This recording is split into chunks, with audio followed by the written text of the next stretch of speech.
Assalamualaikum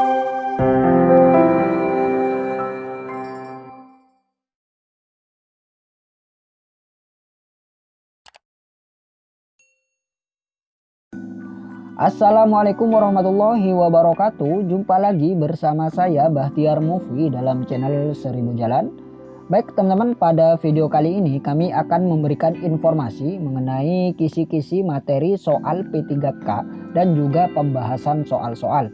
Jadi buat teman-teman yang berminat untuk mendaftar rekrutmen P3K ini, bisa simak terus video ini sebagai persiapan untuk menghadapi ujian kompetensi P3K nanti. Untuk rekrutmen P3K ini rencananya akan dibuka pada awal tahun 2021 teman-teman, yang mana bisa diikuti oleh seluruh tenaga honorer baik itu di sekolah negeri maupun di sekolah swasta yang terdaftar di data pokok pendidikan atau Dapodik. Dan untuk rekrutmen P3K tahun 2021 ini sedikit berbeda teman-teman dengan rekrutmen P3K tahun sebelumnya. Bedanya untuk tahun 2021 ini formasi guru tidak terbatas teman-teman. Jadi semua guru honorer bisa mendaftar hingga batas 1 juta guru terpenuhi. Dan juga nanti Kemendikbud akan menyediakan materi pembelajaran secara daring untuk mempersiapkan diri sebelum ujian seleksi. Baik teman-teman, kita langsung saja ke pembahasan. Dan sebelum lanjut, kami ingatkan kembali buat teman-teman yang belum subscribe ke channel ini, teman-teman subscribe terlebih dahulu dan tekan tombol loncengnya agar nantinya teman-teman tidak ketinggalan informasi-informasi terbaru terkait rekrutmen P3K ini, karena nanti kami akan membahas soal-soal untuk persiapan menghadapi ujian kompetensi P3K. Baik teman-teman, kita langsung saja ke pembahasan. Nah, ini dia teman-teman materi soal untuk ujian kompetensi P3K yang mana terdiri dari 3 kompetensi. Yang pertama yaitu kompetensi manajerial, kemudian kompetensi teknis, kemudian kompetensi sosial kultural. Kita akan bahas satu-satu mengenai kompetensi ini teman-teman. Yang pertama yaitu kompetensi manajerial. Nah, untuk kompetensi manajerial ini ada 8 aspek teman-teman, kita lihat di sini. Yang pertama yaitu integritas. Nah, untuk integritas ini bagaimana kita mampu bertindak sesuai nilai, norma, etika organisasi dalam kapasitas pribadi. Kemudian yang kedua yaitu kerjasama. Bagaimana kita bisa berpartisipasi dalam kelompok kerja dan juga menumbuhkan tim kerja yang partisipatif dan efektif. Kemudian yang ketiga yaitu komunikasi. Nah, di sini bagaimana kita menyampaikan informasi dengan jelas, lengkap, pemahaman yang sama, dan juga aktif menjalankan komunikasi secara formal dan informal. Kemudian yang keempat yaitu orientasi pada hasil. Nah, untuk orientasi pada hasil ini bagaimana kita bertanggung jawab untuk memenuhi standar kerja. Kemudian yang kelima yaitu pelayanan publik. Nah, di sini bagaimana kita menjalankan tugas mengikuti standar pelayanan dan juga mampu menjelaskan proses pelaksanaan tugas-tugas pemerintahan atau pelayanan publik secara transparan. Kemudian yang keenam yaitu pengembangan diri dan orang lain, yaitu bagaimana kita mengembangkan diri dan juga meningkatkan kemampuan bawahan dalam memberikan contoh dan penjelasan cara melaksanakan suatu pekerjaan. Kemudian yang ketujuh yaitu mengelola perubahan, yaitu bagaimana kita mengikuti perubahan dengan arahan dan juga proaktif beradaptasi mengikuti perubahan. Kemudian yang nomor 8 yaitu pengambilan keputusan, yaitu bagaimana kita mengumpulkan informasi untuk bertindak sesuai kewenangan dan juga menganalisis masalah secara mendalam. Nah, inilah untuk kompetensi manajerial.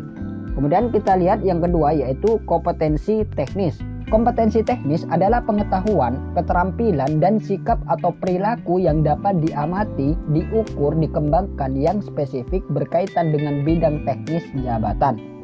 Nah, jadi kompetensi teknis ini adalah kemampuan pelamar dalam bidang teknis tertentu teman-teman untuk melaksanakan tugas masing-masing. Jadi kompetensi teknis ini kurang lebih hampir sama teman-teman dengan kompetensi bidang, yaitu sudah menjurus ke bidangnya masing-masing.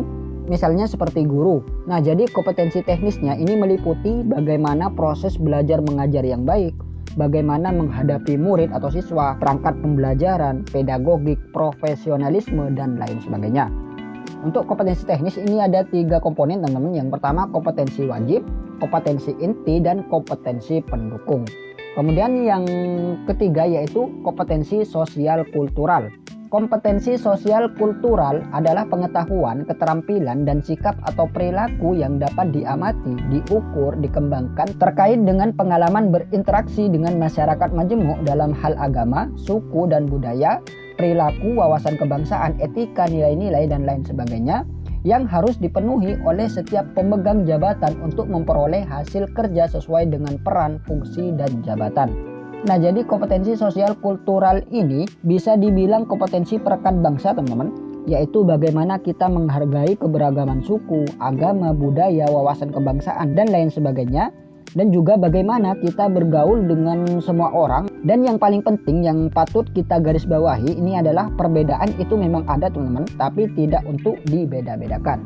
Jadi inilah materi untuk ujian kompetensi P3K, teman-teman. Jadi teman-teman pahami ini. Kemudian ini adalah prediksi soal untuk P3K tahun 2021, teman-teman. Kita lihat soal yang pertama. Saya ditugaskan untuk memimpin tim kerja dengan batas waktu yang sangat ketat. Anggota tim kerja memperlihatkan sikap tidak peduli dengan tugas yang diemban. Sikap saya adalah yang A, bekerja sendiri, yang penting tugas selesai. Yang B, mengancam mengeluarkan anggota yang tidak serius dari tim kerja. Yang C, melaporkan mereka pada pimpinan agar diberi sanksi. Yang D, membagi tugas secara adil dan memotivasi serta menegur anggota untuk menyelesaikannya. Kemudian yang E, menasihati mereka agar sadar akan penyelesaian tugas yang diembannya. Nah, jadi soal yang nomor 1 ini ada permasalahan, teman-teman, yang mana kita diposisikan sebagai pemimpin kerja, kemudian ada salah satu anggota yang tidak peduli dengan tugas yang diemban. Maka sikap yang kita lakukan adalah, kita lihat yang A, teman-teman, yaitu bekerja sendiri, yang penting tugas selesai. Nah, untuk yang nomor A ini kurang tepat, teman-teman, karena ini tidak menunjukkan seorang pemimpin. Kemudian yang B yaitu mengancam mengeluarkan anggota yang tidak serius dari tim kerja. Yang B juga tidak sesuai, teman-teman, kurang tepat. Kemudian yang C, melaporkan mereka pada pimpinan agar diberi sanksi. Nah, jadi ini juga kurang tepat, teman-teman, untuk yang C. Kemudian yang D, membagi tugas secara adil dan memotivasi serta menegur anggota untuk menyelesaikannya. Nah, ini kemungkinan betul, teman-teman. Kemudian kita lihat yang E, menasihati mereka agar sadar akan menyelesaikan tugas yang diembannya. Nah, jadi antara D dan E, teman-teman, kita lihat di sini.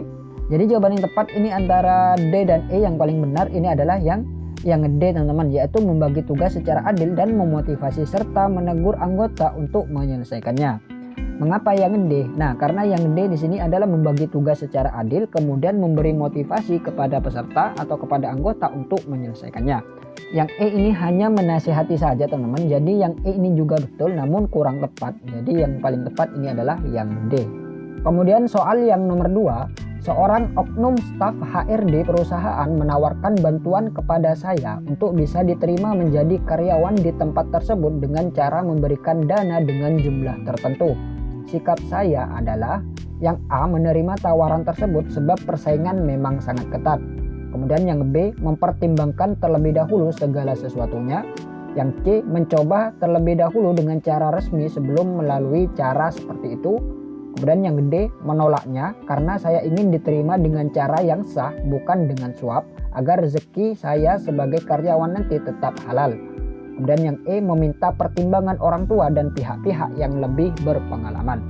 Untuk soal nomor 2, ini ada HRD yang menawarkan bantuan kepada kita, teman-teman, dengan memberikan dana atau memberikan uang, atau dengan istilah sekarang yaitu dengan suap atau sogok, teman-teman. Jadi sikap saya adalah, kita lihat yang A, menerima tawaran tersebut sebab persaingan memang sangat ketat. Nah, untuk yang A ini sudah salah, teman-teman, tidak tepat, karena ini mencerminkan bahwa diri kita ini tidak jujur, yaitu dengan menyogok. Kemudian yang B, mempertimbangkan terlebih dahulu segala sesuatunya. Nah, untuk yang B ini masih ada kemungkinan ingin menggunakan jasa sogokan ini, teman-teman. Jadi yang B juga kurang tepat. Kemudian yang C, mencoba terlebih dahulu dengan cara resmi sebelum melalui cara seperti itu. Nah, yang C juga ada kemungkinan untuk mencoba cara nyogok ini, teman-teman. Jadi yang C juga kurang tepat. Kemudian yang D, menolaknya karena saya ingin diterima dengan cara yang sah, bukan dengan suap, agar rezeki saya sebagai karyawan nanti tetap halal. Kemudian yang E, meminta pertimbangan orang tua dan pihak-pihak yang lebih berpengalaman. Nah, jadi jawaban yang tepat ini adalah yang D, teman-teman, yaitu menolaknya. Kita diminta untuk menunjukkan integritas diri kita, teman-teman, yaitu usahakan untuk jujur. Kemudian soal yang nomor 3, Perencanaan pembelajaran yang menekankan pada proses keterlibatan peserta didik secara penuh untuk dapat menemukan materi yang dipelajari dan dihubungkan dengan situasi kehidupan sehari-hari, sehingga mendorong peserta didik dapat menerapkan dalam kehidupan mereka. Pilihan strategi pembelajaran yang tepat yaitu yang A. Kooperatif, yang B. Inquiry, yang C. Problem solving, yang D. Discovery, yang E. Kontekstual. Nah, untuk soal nomor 3 ini adalah masuk dalam kompetensi teknis teman-teman, yaitu sudah menjurus ke bidangnya masing-masing, yaitu ini untuk guru atau tenaga pendidik. Jadi jawaban yang tepat untuk soal nomor 3 ini adalah yang E, yaitu kontekstual. Kita lihat di sini. Kontekstual adalah konsep belajar yang mengaitkan antara materi yang diajarkannya dengan situasi dunia nyata siswa dan mendorong siswa membuat hubungan antara pengetahuan yang dimilikinya dengan penerapannya dalam kehidupan mereka sehari-hari.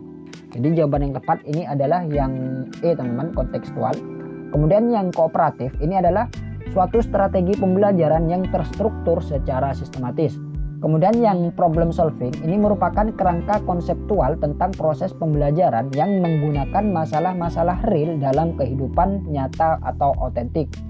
Kemudian yang inquiry adalah proses untuk memperoleh dan mendapatkan informasi dengan melakukan observasi atau eksperimen.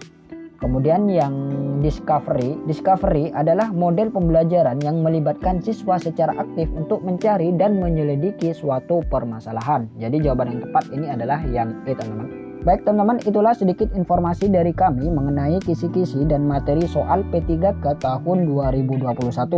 Dan buat teman-teman yang belum subscribe ke channel ini, teman-teman subscribe terlebih dahulu karena nanti kami akan update untuk membahas prediksi soal-soal lanjutan untuk persiapan menghadapi ujian P3K ini. Semoga video ini bermanfaat. Wassalamualaikum warahmatullahi wabarakatuh.